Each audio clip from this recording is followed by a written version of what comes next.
keuangan itu ini tidak terlalu banyak gitu ya, paling nggak nyampe sejam kita juga udah selesai sih. Yang akan kita bahas selain pengertian financial system, nanti ada namanya financial asset, ada namanya financial intermediaries, kemudian saya juga nanti menjelaskan sedikit tentang financial market, kemudian ada juga yang namanya financial rate return, kemudian yang terakhir adalah financial instrument. Ini adalah kesatuan dari financial system. Jadi kalau kita berbicara tentang financial system, tak lepas kita pasti membahas semuanya, ya. Jadi semuanya kita bahas. Oke. Nah, pertama, saya mau tanya nih ke mahasiswa SI 4505. Udah langsung ditanyain ya, baru mulai udah langsung tanya nih. Kalau anak-anak sistem informasi itu biasanya kan mudah sekali, harusnya mudah sekali untuk menyampaikan suatu informasi yang berkaitan dengan suatu sistem gitu ya. Nah, saya mau tanya nih, kalau teman-teman mendengar financial system, kira-kira yang terfikirkan apa sih? Ayo, siapa yang mau coba on mic? Presin dulu deh.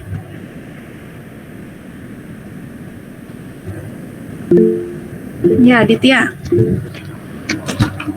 Yang pertama kali muncul di kepala saya pasti tentang keuangan, Bu.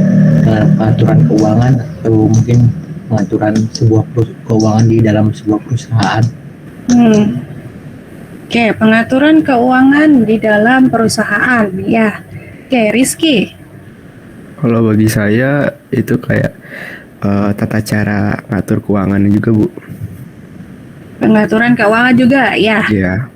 Apa lingkupnya mana? Kalau tadi Adit tuh perusahaan nih.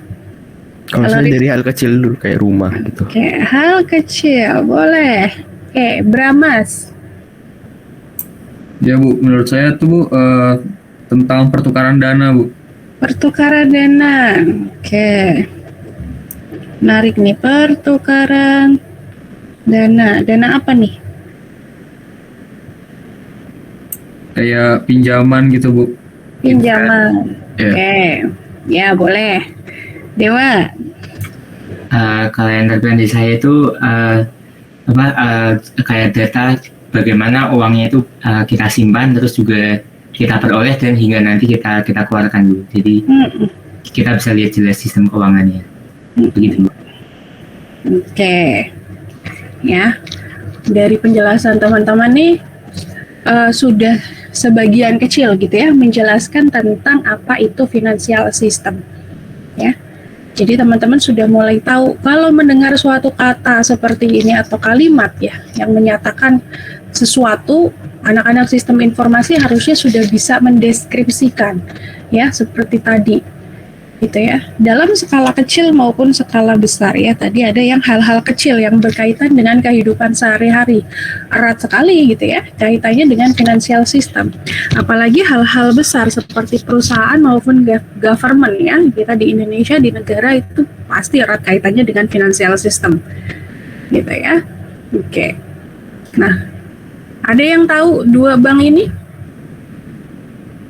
Tahu, Bu. Yang neobank. Tahu ya, yang neobank ya. Apa sih neobank itu? Nggak tahu, pokoknya yang share code-code itu biar dapat duit. Oke. Ya, Drusa ya, sudah familiar gitu ya dengan nama-nama ini. Neobank, nanti ada green banking, ya. Pengertiannya ada di situ, teman-teman bisa lihat bahwa green banking ya itu adalah perbankan ramah lingkungan. Jadi nanti transaksinya itu akan berkaitan dengan lingkungan ya, maupun baik itu pembiayaan maupun kredit, jasa-jasanya itu kita pertimbangkan berdasarkan lingkungannya. Ya, ini sudah mulai masuk ke Indonesia. Kalau kita tahu, mungkin teman-teman sudah banyak yang buka bank, tabungan di bank gitu ya. Itu prosedurnya nanti seperti itu, sama gitu ya, cuma barangnya yang beda ya. Kemudian neobank neobank ini sudah juga banyak berkembang di Indonesia. Ini adalah inovasi teknologi baru tentang keuangan, di mana dia menawarkan layanan perbankan digital tanpa cabang. Ya, kalau bank, kalau Bank Mandiri, Bank BCA dan lain sebagainya itu ada cabangnya. Kalau neobank nggak ada, green banking nggak ada cabangnya. Terus gimana? Online semuanya. Ya. Dari dua contoh yang saya sebutkan ini, nanti banyak kelebihannya, tapi juga ada kekurangannya. Ya. Setiap pendatang baru, inovasi-inovasi teknologi baru tentang sistem keuangan itu banyak sekali manfaatnya, tapi juga ada sisi negatifnya. Ya, kita akan bahas itu nanti selama kurang lebih 1 semester. Ya, oke. Berikut ini adalah pengertian dari financial system. Ya, gimana berkaitan dengan alur pendanaan. Ya, tadi sudah dijawab bahwa tadi berkaitan dengan dana atau keuangan, gitu ya. Dari yang membutuhkan juga ada nanti yang kelebihan. Ya, jadi ini nanti ada keterlibatan antara dua orang yang butuh sama yang lebih. Ya, yang berkaitan apa dengan uang atau pendanaan. Ya, keuangan atau pendanaan. Jadi kalau kita berbicara financial system, berarti ini kita berbicara nih, kalau contohnya ada dua orang di sini, ini adalah orang yang kelebihan uang gitu ya, kelebihan uang nih. Apa bahasa anak sekarang ya, crazy rich gitu ya, terhadap orang yang kekurangan gitu ya, atau membutuhkan uang atau pendanaan. Ya, jadi kalau kita berbicara tentang financial system, yaitu tadi ada dua, entah orang ya atau individu, kemudian antar entitas, antar instansi, antar government, atau bahkan individu ke government, individu ke instansi, yang berkaitan apa dengan pendanaan, gitu ya. Selain pendanaan apa? Investasi, bahwa yang membutuhkan uang, gitu ya, yang membutuhkan uang itu dia mau mau kebutuhannya dicukupi oleh yang kelebihan uang, di mana yang kelebihan uang juga mau uangnya kembali dengan apa? Bunga. Berarti kewajiban dari yang membutuhkan uang ini adalah membayar yang uang yang telah dipinjami ditambah dengan bunganya. Gitu ya. Nah, nanti yang berkaitan dengan financial system ini adalah financial market atau pasar uang gitu ya. Kemudian ada financial intermediaries, kemudian ada regulator dari seluruh aktivitas keuangan. Ya. Di mana regulator ini yang buat bukan hanya pemerintah ya, tapi juga antar individunya, antar company-nya, antar instansinya, ya, antar yang kelebihan uang dan yang membutuhkan uang ini juga ada regulasinya. Bisa mereka membuat regulasi sendiri asal ada payungnya, gitu ya. Payungnya mana ya? Government tadi, ya. Oke, ya kita masuk ke finansial. Sebelumnya ke sini dulu deh. Nah, ini adalah 6 bagian penting dalam suatu financial system. Kalau di financial system tadi ada 3, ya, ada financial market, ada financial intermediaries, ada regulator, ya. Dimana kalau dibagi atau di breakdown lebih jauh lagi, ya, ini ada 6 bagian penting juga, ya, di dalam suatu financial system. Ada yang namanya financial instrument, ada financial institusi, ada central bank, ada uangnya gitu ya. Yang pertama ada uangnya, kemudian ada regulator, ada financial marketnya. Ya. Jadi ini adalah 6 bagian dari financial system. Yang paling utama ya ini. Kalau nggak ada ini 2, 3, 4, 5, 6 nggak bisa jalan. Ya. Tidak ada yang nomor 6. 1, 2, 3, 4, 5 nggak bisa jalan. Ya, karena ini wadahnya. Kalau kita berbicara tentang pinjam meminjam uang, kita butuh yang namanya financial market. Ya. Kemudian di sini ada 5 prinsip penting yang harus dijalankan ketika kita berada pada sebuah financial system. Ya, teman-teman harus paham bahwa waktu itu punya nilai. Ya, segala bentuk risiko itu ada kompensasinya. Kemudian informasi, segala bentuk informasi yang berkaitan dengan financial system itu adalah sebuah basic atau dasar untuk pembuatan keputusan. Ya, makanya anak-anak sistem informasi belajar ini. Gitu ya. Kenapa? Karena punya wawasan yang lebih luas lagi. Ya. Kemudian pasar yang menentukan harga dan mengalokasikan sumber dayanya. Makanya butuh pasar. Kalau uang aja nggak butuh pasar, nggak ada pasar, nggak bisa jalan. Teman-teman mau kemana gitu ya? Untuk misalnya teman-teman kelebihan uang gitu ya. Lalu bagaimana menyalurkan uangnya gitu ya? Biar tidak diem aja di tabungan itu gimana? Ya. Nah, maka kita butuh yang namanya pasar. Ya, di mana pasar akan mengatur harga. Yang mengatur harga itu pasar.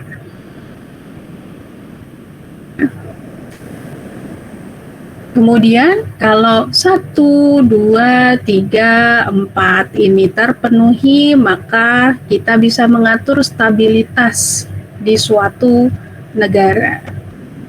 Ya. Makanya financial system ini penting sekali di negara, di industri maupun di individu. Ya, jadi teman-teman minimal tahulah alurnya seperti apa. Oke. Kalau ada pertanyaan seperti ini. Siapa yang mau coba untuk menjawab dengan menerapkan prinsip ini?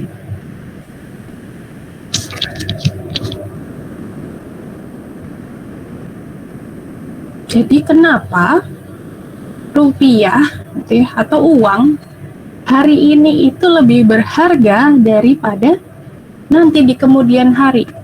Misalnya teman-teman punya 100.000, kenapa 100.000 sekarang itu lebih berharga daripada setahun ke depan? Coba, ada yang bisa berpendapat? Boleh Rafa? Izin Bu menjawab Bu, kenapa 100.000 sekarang lebih berharga daripada 100.000 di kedepannya ya Bu? Taruhlah Bu, kalau time has value di setahun ke depan gitu Bu, jangan sampai ya misalkan ada perang, nah itu pasti mata uang itu akan rusak gitu ya Bu ya, apa rate dolar itu bakal kacau gitu Bu. Jadi misalkan 100.000 sekarang itu bisa dapat banyak, nanti misalkan tahun depan itu 100.000-nya bisa dapatnya sedikit gitu Bu. Ya kalau yang kayak ini Bu, yang risk require compensation,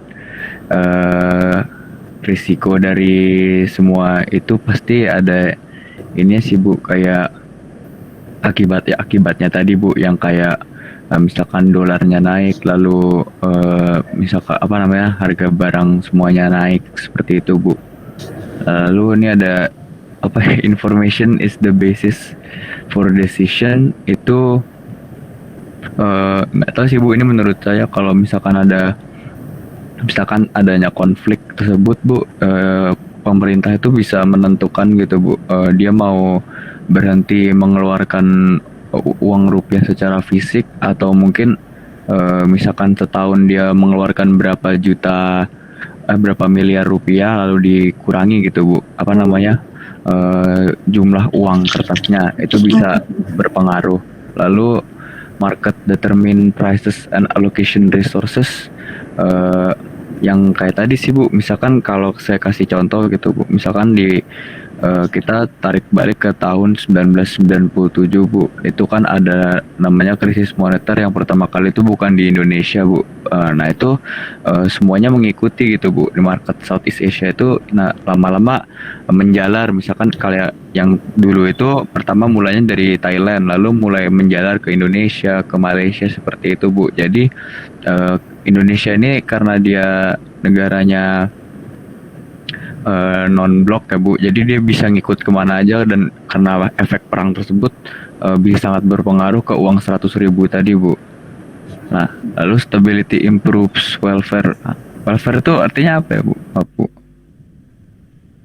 Waduh, malah tanya ini gimana ya? Ada yang tahu welfare artinya apa ya? Erat ini sama teman-teman semua. Ada yang tahu welfare? Kesejahteraan. Kesejahteraan, iya, makasih Rizwan. Iya, bener ya. Jadi kalau stability improves welfare, kesejahteraan ya Bu. Ya kita lihat aja sih, misalkan pada tahun ini gitu, 100.000 itu misalkan bisa beli 3 kantong minyak Bu. Nah mungkin besok atau 2 hari ke depan gitu, itu bisa aja misalkan jadi 100.000 itu bisa cuma dapat 2 kantong. Nah kalau misalkan masalah simpelnya, misalkan karena mau puasa gitu kan pasti ada perubahan harga, atau misalkan kayak bahasnya mata uang gitu Bu. Ya nggak tahu sih, mungkin kalau misalkan ada perang kan bisa berpengaruh juga Bu ke uang 100.000 tadi. Gitu Bu. Oke, penjelasannya cukup padat gitu ya. Oke, terima kasih Rafa. Jadi itu pendapat dari Rafa ya, bahwa kenapa sih uang 100.000 sekarang itu lebih berharga gitu ya dari 100.000 nanti di kemudian hari, mungkin bisa bulan depan, mungkin bisa 1 tahun ke depan nilainya tidak sama. Intinya adalah di nilainya, di value-nya. Time has value gitu ya, bahwa apapun yang kita miliki sekarang itu berharga, jadi nggak boleh disia-siakan, karena bisa jadi di tahun depan gitu ya itu akan berubah ya nilainya. Kalau tadi variabel yang diambil Rafa ini adalah perang ya, karena memang sekarang baru hype ya, atau baru ada gitu ya beritanya banyak tentang perang Rusia dan Ukraina, memang dampaknya, impactnya itu kemana-mana ya. Jadi variabel yang diambil tadi dari sudut pandang ketika ada perang gitu ya. Tapi itu pun betul ya, itu betul sekali ya. Tapi mungkin kalau di Indonesia ya kita berharapnya tidak ada gitu ya, tidak ada perang gitu ya.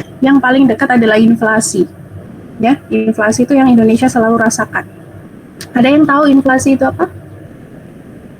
Resen coba.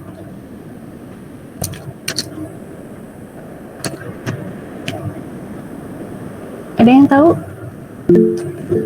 Ya, Justin?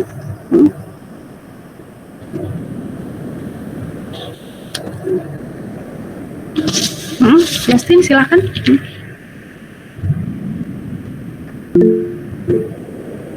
Oke, mic-nya error ya. Saya pindah ke Druce dulu ya. Druce, aduh. Manggilnya apa sih? Arkan, Bu Arkan. Arkan ya. Arkan juga boleh. Bebas, Bu. Inflasi itu kenaikan harga barang atau jasa bukan Bu? Biasanya dipengaruhi apa tuh? Dipengaruhi sama apa ya? Kurang tahu juga Bu. Oke. Kalau di Indonesia dipengaruhi oleh mata uang asing, khususnya dolar. Berarti kalau dolar naik semuanya naik gitu Bu? Gitu. Oke, terima kasih. Ya. Jadi ya tadi ya, bahwa apa yang kita miliki sekarang itu sangat berharga ya. Jadi teman-teman tidak boleh menyia-nyiakan, walaupun teman-teman mungkin uang jajannya masih dari orang tua gitu, atau sudah ada yang punya penghasilan sendiri gitu ya, itu harus di saving ya. Teman-teman harus bisa membuat uang itu bergerak atau setidaknya ditabung gitu ya. Agar apa? Ya itu tadi ya, karena uang punya nilai, waktu itu ada nilainya, maka seharusnya gitu ya, setiap harinya uang kita harusnya bertambah secara nominal. Ya, 100.000 di tabungan kita gitu ya. Kalau kita diemin aja sampai di tahun depan, 100.000 tadi ya, seperti kata Rafa bahwa kalau 100.000 sekarang bisa beli 3 minyak. Kalau tahun depan mungkin belum tentu bisa buat beli 3 minyak. Makanya tabungan kita harus selalu bertambah ya. Oke, kita masuk ke finansial aset. Ya, kalau berbicara finansial system, kita juga berbicara yang pertama tentang finansial aset. Ya, ini adalah sumber daya yang kita miliki, yang bisa kita gunakan di kemudian hari yang punya nilai. Punya nilai apa? Secara ekonomis. Itulah yang dinamakan finansial asset. Finansial asset dibagi menjadi 2, ada intangible asset, ada tangible asset. Contohnya intangible asset atau yang tak tampak gitu ya. Itu adalah hak paten, copyright, trademark, punya nilai di kemudian hari. Ya. Kemudian yang dinamakan tangible asset, contohnya adalah fixed asset. Apa aja? Properties. Properties itu apa aja? Ada yang bangunan, ada tanah, ada mesin, punya nilai. Ya. Kalau nanti misalnya teman-teman punya bangunan gitu ya, di kemudian hari dijual, karena dia punya nilai ekonomis. Kemudian tanah itu selalu naik nilainya. Kenapa nilai tanah selalu naik? Coba, ada yang bisa jawab nggak? Kenapa nilai tanah selalu naik?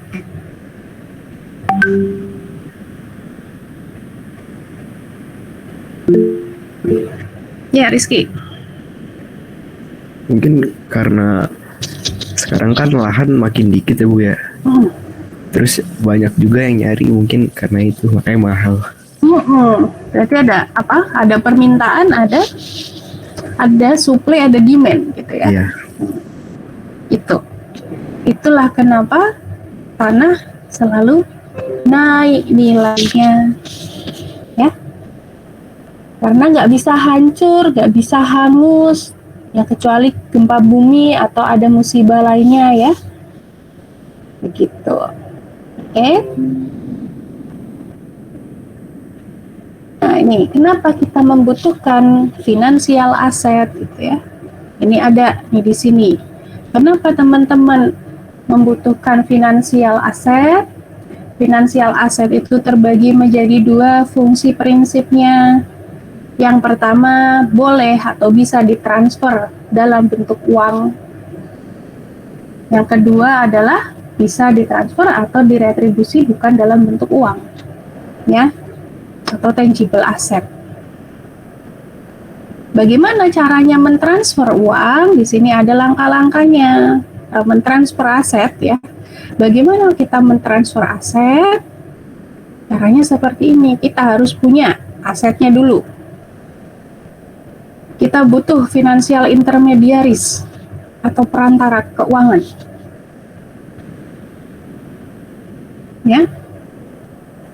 Kemudian suatu entity atau aset yang dalam bentuk uang itu bisa kita investasikan. Atau bisa dibalik, kalau teman-teman punyanya uang, mau investasi ke dalam bentuk tangible asset, seperti ini langkahnya. Ya. Kalau tadi teman-teman punya entity dalam bentuk tangible asset, bisa dirubah ke dalam bentuk uang. Ya, ini adalah prinsip dari financial asset. Yang pertama dalam bentuk barang gitu ya, tangible. Yang kedua dalam bentuk uang. Keduanya bisa ditransfer. Ya, ini 2 prinsip bahwa kalau kita punya financial asset dalam bentuk tangible atau dalam bentuk benda atau properties, kita bisa transfer ke dalam bentuk uang, dan kalau kita hanya punyanya uang, kita bisa transfer ke dalam bentuk tangible asset. Ya. Kemudian tadi di sini ada penyebutan tentang financial intermediaries. Apa sih financial intermediaries yang paling dekat dengan teman-teman gitu ya? Yang pertama, di sini ada financial intermediaries, itu ada bank. Ini adalah salah satu financial intermediaries. Atau apa? Asuransi. Perusahaan asuransi ya maksudnya ya. Kenapa ini bisa jadi financial intermediaries atau perantara? Karena dia menghubungkan dari tadi suatu individu atau company atau institusi yang punya kelebihan dana ke orang yang membutuhkan atau instansi yang membutuhkan. Asuransi pun seperti itu. Kita yang kelebihan uang membayar suatu premi. Kemudian yang meminjam, ya ini tadi, orang-orang yang mungkin kena musibah. Gitu ya. Kenapa butuh financial intermediaries dalam suatu financial system? Karena legal. Kalau tidak ada financial intermediaries, maka dampaknya macam-macam. Mungkin bisa kena tipu, mungkin uangnya bisa hilang, mungkin nilainya tidak akan bertambah.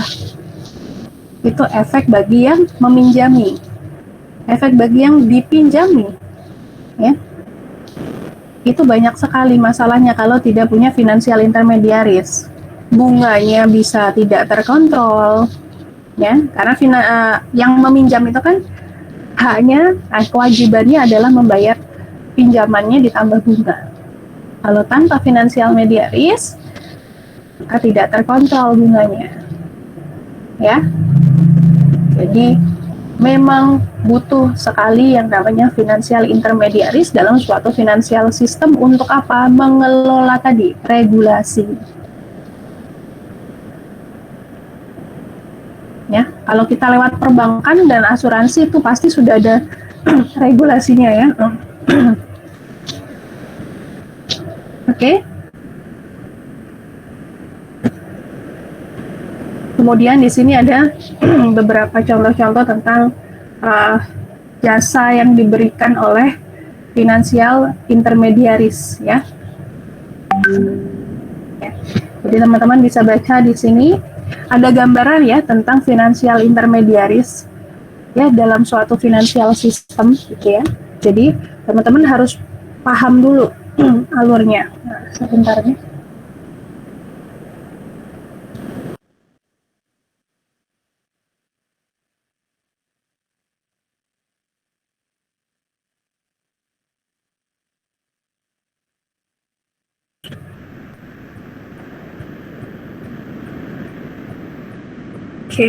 Oke, kita lanjutkan lagi. Ya. Jadi, jasa-jasa yang diberikan oleh financial intermediaries gitu ya. Dia memfasilitasi financial asset gitu ya dari customernya, atau kita sebut dengan broker. Ya, broker management. Kemudian memfasilitasi apa? Capital position atau orangnya ya, secara sumber dayanya pada siapa? Membentuk customernya ya. Customernya ada dua, peminjam dan juga yang dipinjami ya. Kemudian dia mendampingi dalam segala bentuk finansial aset yang dimiliki oleh customernya untuk didistribusikan ke partisipannya melalui market. Ya. Kemudian memprovide investment advice dan managing gitu ya. Jadi bisa jadi membuat suatu portfolio untuk misalnya customernya yang punya dana yang cukup kecil gitu ya, nggak bisa memilih dia harus berinvestasi kemana, dia membuat portfolio. ya lebih baik dibelikan aset tanah, bangunan, saham dan lain-lain ya, dia punya portfolionya. Begitupun kalau di portfolio itu ada risikonya. Kalau customernya beli aset dalam bentuk tanah, risikonya bagaimana? Kalau membeli dalam bentuk saham bagaimana? Kalau membeli dalam bentuk obligasi seperti apa? Makanya dia juga jasa yang diberikan adalah memprovide segala bentuk mekanisme yang berkaitan dengan pembayaran antar customernya dan juga ya antar customernya ya. Customernya ada dua, peminjam dan yang dipinjami. Ya, itu adalah jasa-jasa yang diberikan oleh financial intermediaries. Kemudian kalau kita berbicara tentang financial system, tidak jauh kita berbicara tentang financial market. Ya, ini wadahnya nih. Segala bentuk transaksi itu ada marketnya. Ya, seperti teman-teman berbelanja, mau belanja sabun gitu ya, ada pasarnya. Kita masuk ke pasar, pasarnya bisa macam-macam, bisa ke Indomaret, bisa ke warung, ya bisa ke pasar tradisional atau supermarket atau bahkan di marketplace gitu ya. Jadi ada pasarnya.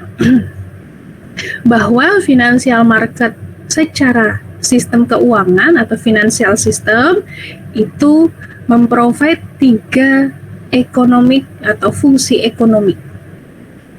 Yang pertama adalah discovery price. Ya, jadi segala bentuk interaksi antara buyer dan seller ini ditentukan oleh market. Gimana caranya? Maksudnya gimana sih? Kalau teman-teman belanja kebutuhan sehari-hari di Indomaret gitu ya. Kita sebut aja mereknya Indomaret gitu ya, Indoapril lah ya, Indoapril. Di situ ada tata caranya, teman-teman ambil barangnya dulu, dimasukkan ke keranjang ya. Kemudian baru bayar, dapat plastik untuk tempat tadi ya, kebutuhan kita yang sudah kita beli. Baru kita bisa bawa pulang. Ya, di sistem keuangan juga seperti itu. Financial market mengatur tata caranya gimana sih? Gitu. Biar apa? Ya biar nggak berantakan. Masuknya lewat mana? Apa saja yang bisa dibeli? Ya, bagaimana cara membayarnya? Bagaimana cara keluarnya dari financial market? Nah, itu ada tata caranya. Kemudian yang kedua adalah liquidity atau pencairan, ya. Bahwa yang dinamakan pencairan ini ya itu membantu customernya ya. Kalau misal ada orang yang ya kita sebutnya apa ya kalau aset ya, toko emas deh ya, toko emas, saya punya uang, saya mau beli emas, tata caranya seperti ini ya, di pasar emas misalnya, saya masuk, saya pilih barang, kemudian saya beli barangnya, saya keluar, sudah hak milik saya emasnya.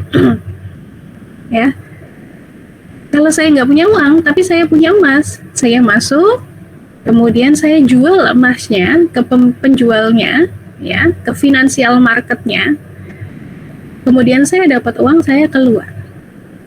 Nah, itu adalah proses liquidity di dalam suatu financial market, di mana liquidity ini adalah fungsi ekonomi utama ya, bahwa segala bentuk aset yang kita miliki itu bisa dicairkan sewaktu-waktu ya. Kemudian kalau kita bergerak di financial market ini, kita bisa mereduce atau mengurangi cost dari segala bentuk transaksi ya. Kalau kita jualnya ilegal tanpa financial market, maka bisa jadi cost-nya lebih tinggi. Karena gunanya financial market adalah tadi meregulasi, menciptakan suatu tempat di mana customernya bisa bertransaksi secara nyaman. Ya. Yang dijual apa? Tadi financial instrument. Ya. Oke, di sini tipe-tipe dari financial market ya. Kalau tadi saya sudah menjelaskan tentang financial market itu seperti apa. Nah, ini ada yang namanya internal market sama external market. Ya, di dalam financial market itu ada internal market sama external market. Internal market ini ada yang namanya domestic market. Ini di Indonesia digunakan oleh orang-orang di Indonesia. Ya, legal untuk orang-orang di Indonesia dan ada naungan hukumnya. Ya. Misalnya security yang diterbitkan oleh Astra. Security itu apa? Saham. Ya, contoh dari aset itu kan saham gitu ya. Jadi misalnya perusahaan Astra ini menjual sahamnya, kita beli, kepemilikannya kita beli. Ya, saham itu kan jual beli kepemilikan ya, biasanya diterbitkan oleh suatu perusahaan besar yang dia membutuhkan uang, tapi juga hutangnya itu banyak, gitu ya. Seperti Astra. Ini adalah salah satu contoh domestic market. Kemudian ada yang namanya external market atau kita sebut sebagai foreign market ya. Oke. Nah, ini isu atau sahamnya diterbitkan oleh korporasi yang ada di luar negeri ya. Kemudian kita masuk ke external market. External market ini adalah sebuah saham gitu ya, sebuah sistem keuangan yang regulasinya bukan dari negara kita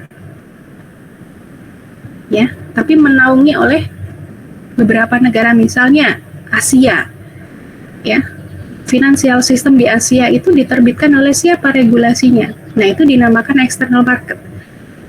Secara legal kita bisa jual beli misalnya dalam bentuk security ya, atau saham di negara Asia aja. Karena apa? Ada regulasi yang menaungi itu. Atau kita ingin ikut yang di Eropa, boleh. Ya, itu namanya external market. Ya, tadi kita sudah berbicara internal market terbagi dua, ada yang domestik, ada yang foreign. External market contohnya adalah suatu financial market yang regulasinya diterbitkan bukan dari negara kita. Ya, itu perbedaannya. Kemudian ada yang namanya capital market. Nah, saya mau tanya nih, ada yang pernah dengar istilah capital market? Boleh raise hand deh.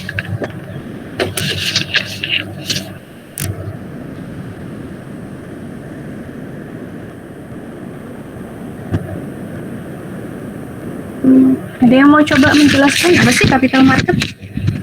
Kalau kita tadi berbicara tentang market atau pasar keuangan gitu ya, capital market ini apa sih? Ada yang mau coba jawab? Dewa, boleh? Ingin coba menjawab ya Bu. Berdasarkan penjelasan yang ada di slide tersebut itu bukan Bu, perantara akan suatu investasi terhadap seseorang yang ingin investasi. Bukan Bu. Terima kasih Bu. Iya. Capital market artinya apa sih? Pasar saham.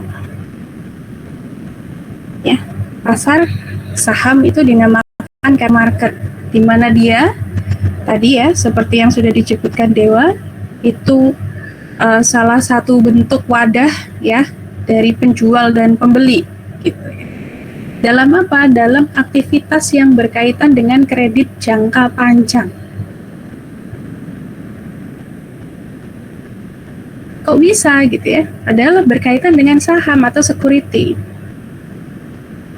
Biasanya orang-orang yang bergelut di bidang security, baik itu individu maupun instansi, ya, dia menginginkan baik risikonya maupun returnnya adalah jangka panjang. Kalau misalnya teman-teman punya uang gitu ya, punya uang secara individu, pengen yang menginvestasikan dalam bentuk saham dan jangka panjang, ya masuknya di capital market. Di Indonesia apa sih? IDX. Ada yang tahu IDX? Indonesian Stock Exchange. Ya, ini adalah salah satu capital market di Indonesia. Ya.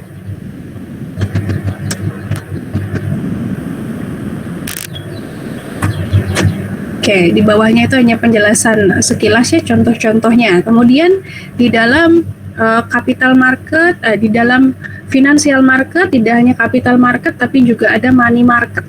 Nah, beda lagi. Ya. Kalau capital market ini jualnya adalah securities atau saham, kalau di money market yang dijual itu uang.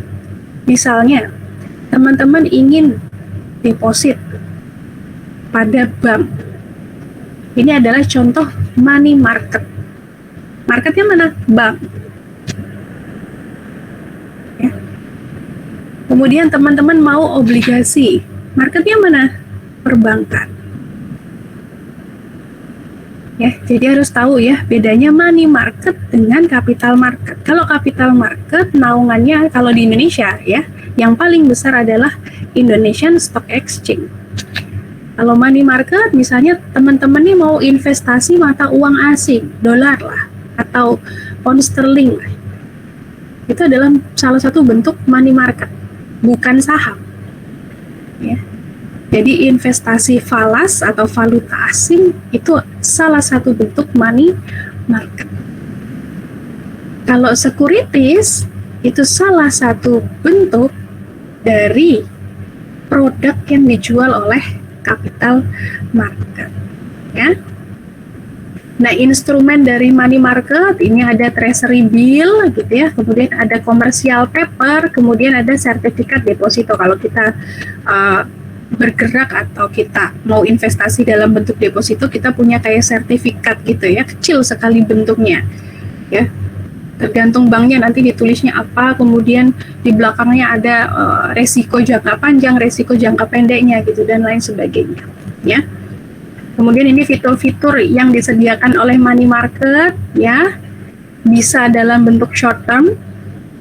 Kalau capital market tadi long term, kalau di money market ini short term gitu ya. Kemudian hanya aset-aset tertentu yang bisa diperjualbelikan gitu ya. Dan jarang sekali loss gitu ya, jarang sekali loss. Kalau di capital market karena high risk high return, kalau di money market jarang ada gitu ya. Kita meminimumkan loss tadi gitu ya. Kemudian di sini ya ada komponen-komponen money market ya. Pasti dalam bentuk perbankan ada central bank, ada commercial bank, non-banking, financial company, kemudian ada discount houses gitu ya, dan acceptance houses ya. Kemudian dalam suatu money market ini kita sebenarnya tidak perlu broker karena kita sudah ada di dalam suatu perbankan. Kalau di capital market biasanya mereka menyediakan, kalau kita orang-orang baru ya biasanya langsung disediakan, langsung dari kalau kita berbicara IDX ya langsung disediakan, mau nggak menggunakan financial management gitu ya. Jadi yang mengatur segala bentuk transaksi kita ya.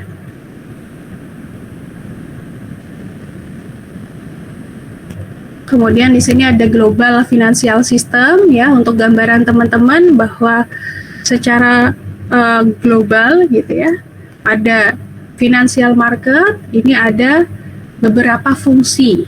Yang pertama adalah fungsi saving, kemudian ada wealth function gitu ya, kemudian ada liquidity function seperti yang sudah saya jelaskan tadi, kemudian ada credit function, kita bisa melakukan kredit atau pinjam meminjam uang di sini, kemudian ada payment function. Jadi secara umum suatu financial system pada financial market ini punya fungsi-fungsinya ya. Pertama, fungsi penyimpanan ya, tidak hanya tabungan aja yang bisa kita gunakan untuk menyimpan uang, tapi pada financial market pun bisa gitu ya. Karena seorang yang meminjami uang gitu ya, pasti akan dapat uangnya lagi plus bunga. Ya. Kemudian ada wealth function, ada liquidity atau proses pencairan yang cepat di dalam financial market karena semuanya sudah ada regulasinya. Kemudian ada credit function, kalau kita ingin meminjam uang dengan bentuk kredit gitu ya, untuk membagi atau split aset kita dalam bentuk investasi-investasi tertentu, itu bisa sekali kemudian bentuk payment ya. Kalau kita meminjam uang sebagai yang meminjam atau yang punya hutang, dalam financial market ini mudah sekali untuk pembayarannya karena sudah ada apa? Intermediaries tadi ya, atau perantaranya. Nah, ini adalah sektor-sektor finansial, non-finansial sektor gitu ya, di bidang domestik. Yang pertama pasti dinaungi oleh government ya. Ini secara umum ya, internasional ya. Kemudian ada federal government, kemudian ada corporation ya atau BUMN. Kemudian ada government sponsor enterprise, kemudian ada state and local government ya. Nah, ini contoh-contohnya yang di Indonesia, federal government ini pemerintah pusat. Kalau di sini apa sih? BI, OJK gitu ya. Ya seperti itu. Kemudian ini ada BUMN, kemudian government sponsor ini adalah perusahaan yang disponsori pemerintah, biasanya anak perusahaan ya. Misalnya Telkom nih punya anak apa gitu ya, yang bukan BUMN tapi dia disponsori perusahaan gitu ya. Misalnya Telkom punya Telkom Sigma, nah itu kan perusahaan yang disponsori pemerintah yang bergerak di finansial non-finansial sektor. Kemudian ada local government atau pemerintah daerah. Ya, semua ini adalah bentuk dari sektor-sektor domestik non-finansial.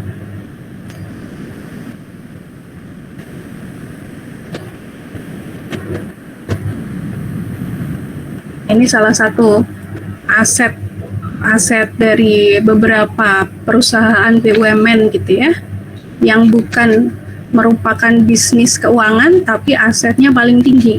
Itu yang pertama adalah PLN, kedua BRI, tiga Mandiri, keempat Pertamina, dan terakhir itu adalah BNI.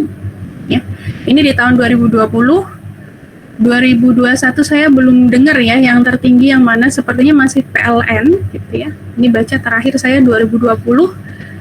Jadi tidak hanya bisnis yang berkaitan dengan keuangan saja gitu ya yang bisa punya aset banyak. Nah, ini adalah 5 companies dengan aset terbesar ya. Ini gambaran untuk teman-teman ya. Kalau mau kerja ya, ini boleh nih di salah satu perusahaan ini. Nah, asetnya banyak. Kalau asetnya banyak, biasanya bonusnya banyak gitu ya. Oke, kalau ini adalah domestik pada sektor finansial ya. Perusahaan domestik yang bergerak di bidang finansial. Yang pertama ya, ini adalah domestic financial sector. Menaungi apa saja? Ada depository, ada non-depository, ada insurance, kemudian ada investment company. Semuanya setara dalam bentuk financial sector. Ya, depository ini bank and thrift gitu ya. Kemudian non-depository ini biasanya individu atau businessman tertentu yang punya uang. Kalau insurance ya dalam bentuk insurance gitu ya. Kemudian investment company itu adalah tugasnya nanti mengelola keuangan. Jadi segala bentuk perusahaan yang mengelola keuangan ini dinaungi oleh investment company. Ya, bisa lokal, bisa swasta. Ya, bisa dari government gitu ya, bisa dari government, bisa swasta. Ya. Kemudian selanjutnya adalah financial rates of return. Apa sih rate of return? Ada yang mau coba jawab?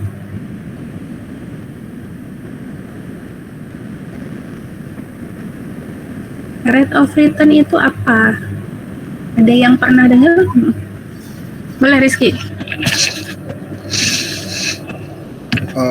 Kalau nggak salah sih rates of return itu jadi kayak persenan berapa persen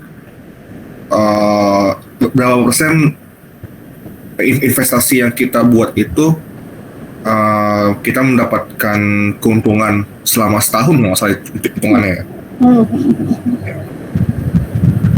Oke, jadi menghitung keuntungan atau pengembalian gitu ya. Atau bisa juga kerugian yang kita dapatkan kalau kita berinvestasi dalam jangka tertentu. Bisa 3 bulanan, term of payment-nya atau term of return-nya itu bisa macam-macam ya. jangka waktunya. Bisa jangka pendek, bisa jangka panjang. Kalau jangka panjang biasanya lebih dari 5 tahun. Kalau jangka pendek ya 1 sampai 5 tahun gitu ya. Ya. Untuk dasar keuangan tuh seharusnya mudah sekali gitu ya dipahami karena ada alurnya. Kalau teman-teman paham ini maksudnya apa, pasti nyambung.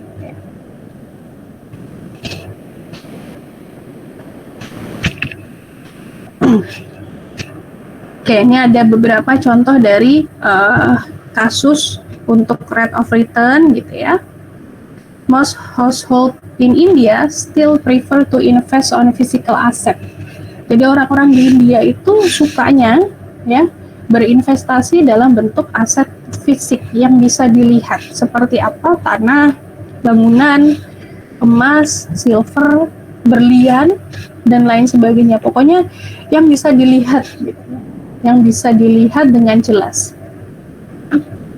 Kemudian study has shown that investment in financial asset like equity in capital market fetch more return than investment on gold. Ya. Jadi di equity itu biasanya returnnya lebih besar. Ya, berdasarkan studi itu adalah aset atau equity yang kita peroleh pada capital market itu lebih besar returnnya daripada investment kalau kita berinvestasi di emas. Ini berdasarkan studi ya, jadi sudah ada penelitiannya. Dengan orang yang sama berinvestasi dengan besar yang sama, yang satu di capital market, yang satu di emas, ya returnnya itu lebih besar kalau kita berinvestasi di capital market daripada dalam bentuk fisik, ya. Tapi risikonya juga besar ya. Kalau di capital market tidak hanya returnnya yang besar, tapi risikonya juga besar. Kalau emas itu kan risikonya kecil, tapi returnnya juga kecil sekali ya. Jadi tergantung kenaikan emasnya gitu ya. Kalau nggak naik ya udah segitu aja. Nah, ini ada penelitian lain yang berkaitan dengan rate of return gitu ya. Nanti teman-teman bisa coba baca sendiri ya. Kemudian ini ada yang terakhir tuh financial instrument ya, bentuknya macam-macam. Kalau tipe financial instrument itu karena kita tadi di financial system ada 2 ya. Ada di financial market itu ada 2, capital market dan money market, masing-masing punya instrumen. Instrumen ini apa sih? Barang yang dijual. Kalau teman-teman ke toko emas ya yang dijual emas gitu ya. Kalau teman-teman ke real estate ya, itu yang dijual bangunan. Ya. Kalau di capital market yang dijual ya security tadi, ya, atau saham. Kalau di money market yang dijual tadi seperti falas, ya, valuta asing. Ya, itu adalah salah satu bentuk instrumennya di masing-masing market, ya. Nah, ini contoh instrumen di capital market, ada share atau saham, debentur dan bond, gitu ya. Masing-masing ada pengertiannya, nanti teman-teman bisa baca lebih jauhnya, sudah saya taruh di sini. Kemudian kalau di money market, ini tadi ya, ada treasury bill, ada banker acceptance, ada repurchase agreement, ya, perjanjian penjualan kembali, itu juga aset. Ya. Suatu bentuk perjanjian itu aset ya. Kemudian ada sertifikat deposit, ini bisa diperjualbelikan ya. Jadi kalau teman-teman deposit di suatu perbankan, sertifikatnya itu bisa diperjualbelikan, jadi nanti namanya berpindah ya. Jadi tidak hanya teman-teman aja yang bisa punya gitu ya, tapi pindahnya semuanya ya, tidak bisa dibagi. Kalau saham kan bisa dibagi, kalau sertifikat deposit itu tidak bisa dibagi ya, satu kepemilikan aja untuk satu transaksi. Kemudian ada commercial paper ya, sini ada pengertiannya. Oke. Kemudian di sini ada foreign investor ya, ini tambahan lagi ya, tambahan pengertian bahwa financial system itu tidak hanya di dalam negeri saja, tapi juga bisa kita berinteraksi dengan orang luar ya, tidak di dalam negeri ya. Jadi ada yang kita sebut dengan foreign investor. Foreign investor ini seseorang gitu ya, baik secara non finansial maupun finansial, bisnis atau entity ya, yang tidak berdomisili di Indonesia atau di negara tertentu, di mana dia bisa melakukan penjualan atau beli di suatu negara itu ya. di capital market maupun di money market pada negara tersebut. Itu namanya foreign investor. Ya, banyak sekali contoh dari foreign investor. Misalnya kalau government kita menjual beberapa security dari beberapa BUMN ke negara lain, itu juga salah satu bentuk foreign investor. Foreign investor ini siapa ya? Negara lain itu. Sah nggak? Sah. Ada undang-undangnya nggak? Ada. Ya. Jadi sudah ada regulasinya. Ya. Kemudian di sini ada beberapa financial authority di Indonesia.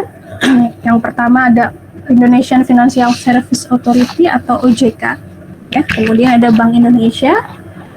Kemudian ada Ministry of Finance atau Kementerian Keuangan. Jadi ini urutannya ya. OJK, kemudian ke Bank Indonesia, kemudian ke Kementerian Keuangan, baru nanti ada Lembaga Penjaminan atau LPS, kemudian nanti ada Bursa Efek Indonesia, kemudian ada Indonesian Central Security Depository. Ya. Jadi ini alurnya. Kalau ada regulasi yang menerbitkan pertama kali itu bukan BI atau bukan Kementerian Keuangan, tapi OJK. Ya, baru nanti disahkan oleh Bank Indonesia, disahkan oleh Kementerian Keuangan, disebarkan oleh ini tadi, ya. Nah, ini adalah beberapa financial authority di Indonesia, ya. Di mana teman-teman nanti pada saat satu semester ke depan gitu ya akan erat kaitannya dengan ini, ya. Nanti kita akan belajar regulasi-regulasi, ya nanti kaitannya dengan OJK, ya, atau BI atau Kementerian Keuangan, gitu ya.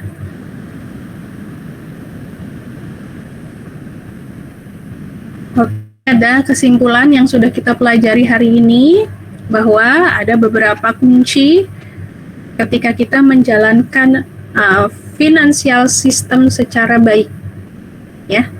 Jadi ini ada siklusnya, bahwa ketika kita sudah menjalankan fungsi keuangan, sistem keuangan dengan baik, maka kita punya regulator environment yang bagus secara legal. Kemudian kita bisa menjaga kestabilan ekonomi atau keuangan di Indonesia ya khususnya ya. Kemudian kita bisa juga menjaga sound public finance-nya ya, dan public debt management-nya. Kita bisa mengatur bahwa itu harus selaras dengan regulatornya, ya. Kemudian kita juga bisa mengatur central bank-nya, ya. Nggak boleh kemana-mana nih, ya harus di financial system-nya. Kemudian well function security market. Kalau kita sudah punya central bank yang baik, maka security market atau pasar sekuritasnya bisa berjalan dengan baik, di mana kalau kita bisa menjalankan ini dengan baik, kita dapat suatu informasi dan kita juga bisa membuat sistem perbankan yang baru. Makanya tadi terbit ya, ada neobank, ada green bank gitu ya. Karena Indonesia sudah menjalankan ini. Ya. Jadi setelah analisis yang baru, sistem informasi punya beberapa analisis baru, maka kita bisa menjalankan sistem perbankan lagi dengan lebih baik. Ya, sampai sini ada yang mau ditanyakan?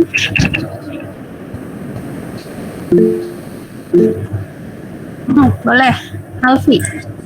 Oh, maaf, saya mau nanya. Saya masih bingung apa pentingnya pemikiran, pemahaman serta apa sih praktek inflasi, terus kenaikan harga barang sama rate dollar. Itu kan kayak seakan-akan ngeribetin gitu. Maksudnya kayak tadi kasusnya harusnya di tahun sekarang 100.000 itu bisa beli 3 minyak. Nah, harusnya di tahun depan pun sama gitu. Tapi karena ada inflasi ini, seakan-akan kayak memang kalau misalnya tabungan kita naik jadi 110.000 itu kayak jadi gak naik gitu Bu. Hanya naik kelihatannya aja gitu. Tapi daya belinya tetap aja sama kayak 100.000 di 2022 sekarang gitu, kayak tahun lalu. Nah, bukannya itu malah ngeribetin ya? Ini jawabannya global ya. Kalau kita berbicara kenapa sih ada inflasi? Inflasi itu adalah salah satu faktor uang kita itu tidak sama nilainya dengan uang di masa depan. Yang sekarang itu tidak sama dengan yang di masa depan. Hanya salah satu faktornya. Sebenarnya faktornya banyak gitu ya, tapi yang paling umum adalah inflasi. Kenapa ada inflasi? Karena dalam bernegara kita itu saling terkait. Ya, kalau kita itu berbicaranya adalah keuangan globalnya menganut mana? Kita menganut Amerika, di mana keuangan Amerika adalah dolar. Makanya kita ngikutin arusnya. Kenapa? Karena kalau kita ekspor impor, hitungannya itu dolar. Beda dengan negara di Eropa. Ya. Eropa itu bertransaksi dengan euro. Makanya mereka kenaikan uangnya berdasarkan euro. Euro itu paling stabil. Ya, di Eropa itu keuangannya paling stabil. Makanya nggak kerasa. Kalau di Indonesia, dolar itu tidak pernah stabil. Kenapa? Karena banyak sekali negara yang menggunakannya. Ya, berkaitan dengan apa? Kalau ada supply, ada demand, ya, itu tidak seimbang. Kalau ekonomi kita berbicara supply dan demand gitu ya. Kalau supply demand-nya tidak berimbang, maka tadi terjadi inflasi yang berlebihan, di mana akan mempengaruhi konsumsi masyarakat. Gitu ya. Memang meribetkan gitu ya, karena uang kita tuh nggak sama. 100.000 yang sekarang itu nggak sama dengan yang 100.000 kita kalau kita punya di tahun depan. Ya, ribet memang ya, merugikan iya. Makanya kita harus selalu berkembang. Gimana? Ya, boleh gitu ya, uangnya itu berjalan. Caranya gimana tadi?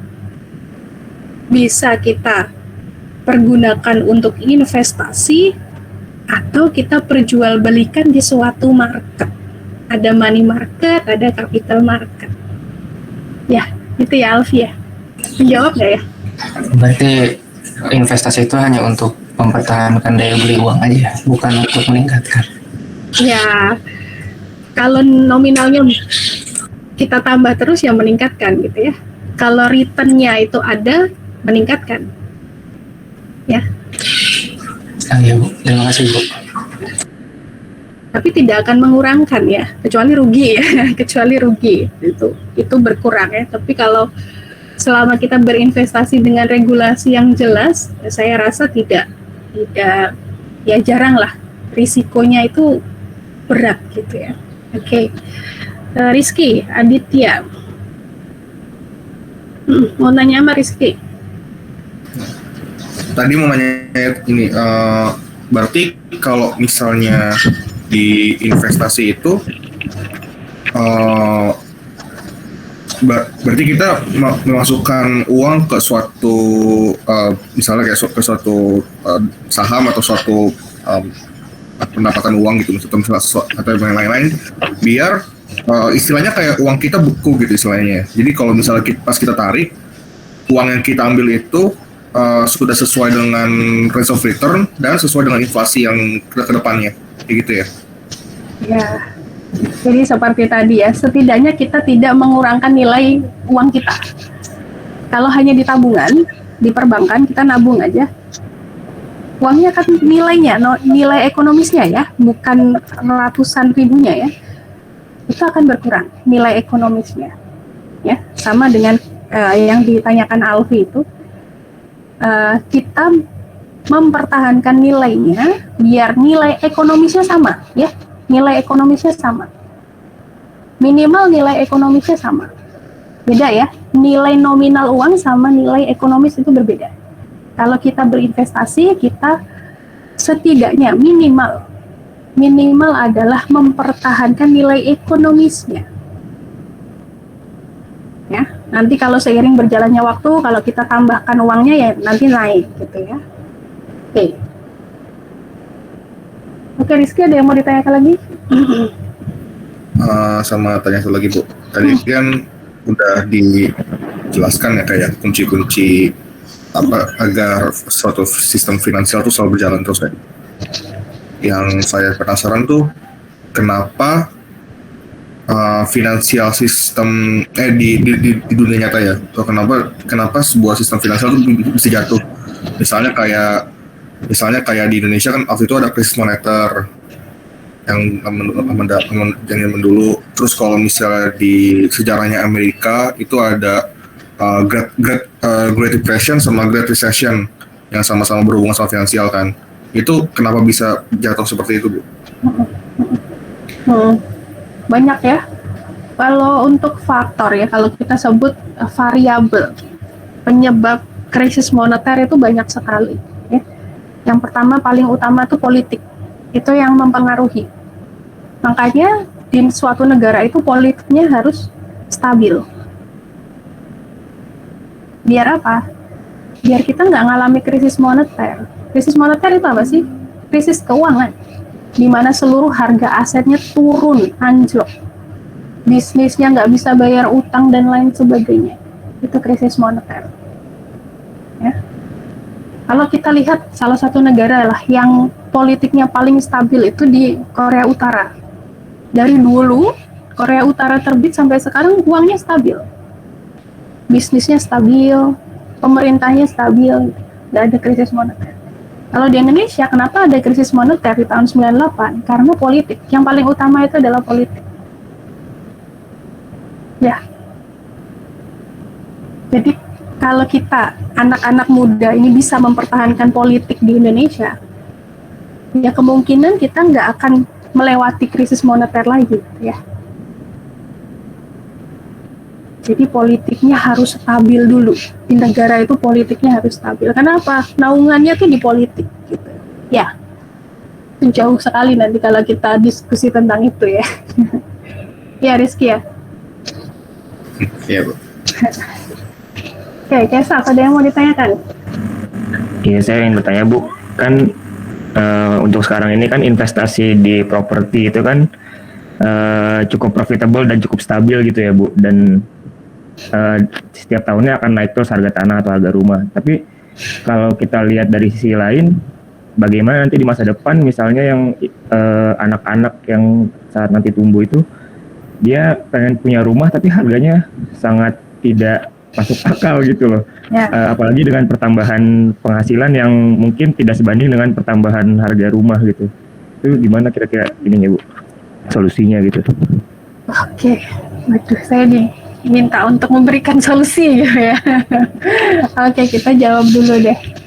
Jadi kalau tadi yang dimaksud adalah kenaikan harga tanah dan harga bangunan, ya pasti setiap tahunnya bahkan setiap harinya itu berkembang gitu ya. Seiring dengan apa tadi? Kalau kita berbicara tentang financial system, itu ada yang namanya supply demand, yaitu secara ekonomi makro itu digunakan. Teman-teman harus tahu supply apa sih, demand apa sih, ya. Bahwa ketika banyaknya permintaan tapi supply-nya sedikit, harganya pasti naik. Ya. Ada banyak permintaan nih, misalnya anak-anak muda nanti pengennya punya rumah. Ya, rumah dengan tanah. Nanti banyaknya permintaan tanah dan rumah, tapi supply-nya nggak ada, tanahnya habis. Ya, itu harganya akan meningkat. Caranya gimana? Tadi, teman-teman bisa berinvestasi, gitu ya. Kalau punya uang silakan berinvestasi. Karena tadi, ya, setidaknya uang teman-teman tidak berkurang nilai ekonomisnya. Jadi pada saat nanti, ya, teman-teman ingin membeli sesuatu, ya, itu sudah ada cadangannya, gitu ya.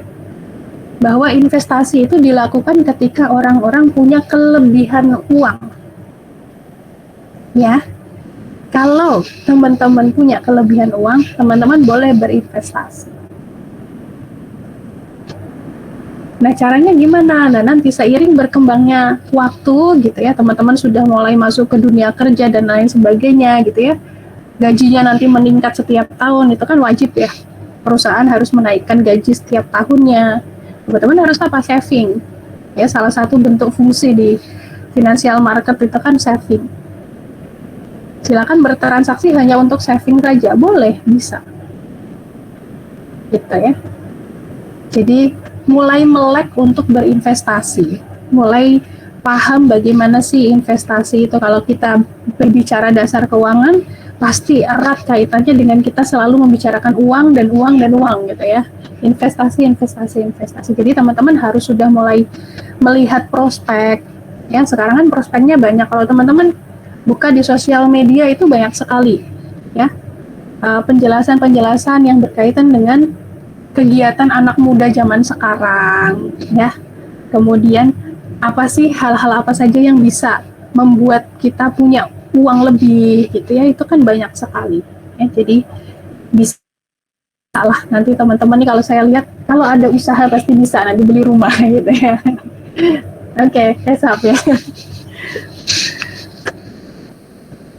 Gimana Kesaf? Nah, itu sudah cukup terjawab, terima kasih.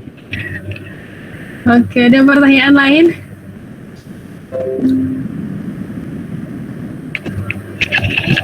Nggak ada. Untuk yang tugas kemarin resume itu ada 7 anak yang belum saya nilai karena belum mengumpulkan. Kayaknya ini ya, yang apa, praktikum ya? Iya, benar ya. Nanti tugasnya ada nggak ya anaknya ya? Coba raise hand. Yang kemarin belum ikut kuliah umum ada nggak? Oke. Nanti tugasnya cari artikel, paper ya, paper atau jurnal yang berkaitan dengan financial system. Ya, nanti silakan diresum. Oke? Paham ya? Atika, Dian, sama Rizky Adi. Ya, paham ya? Oke. Paham, Bu. Oke, kalau tidak ada pertanyaan, mungkin Maaf Bu, izin bertanya. Jadi buat yang tugas-tugas yang minggu ini tuh kita tinggal centang aja Bu di LMS-nya itu. sebentar, tugas minggu ini. Oh, belum saya upload ya tugasnya ya. Oke. Nanti saya upload untuk tugasnya. Nggak sulit ya tugas di minggu ini. Hanya pemahaman teman-teman tentang materi yang sudah saya jelaskan di. Memang nanti di dasar keuangan tugasnya berkaitan dengan itu ya. Yang penting teman-teman ngerjain aja. Ya. Jadi nggak sulit. Nanti tugasnya itu ya. Belum saya masukkan sepertinya cara pengerjaan tugasnya. Nanti saya attachment-nya saya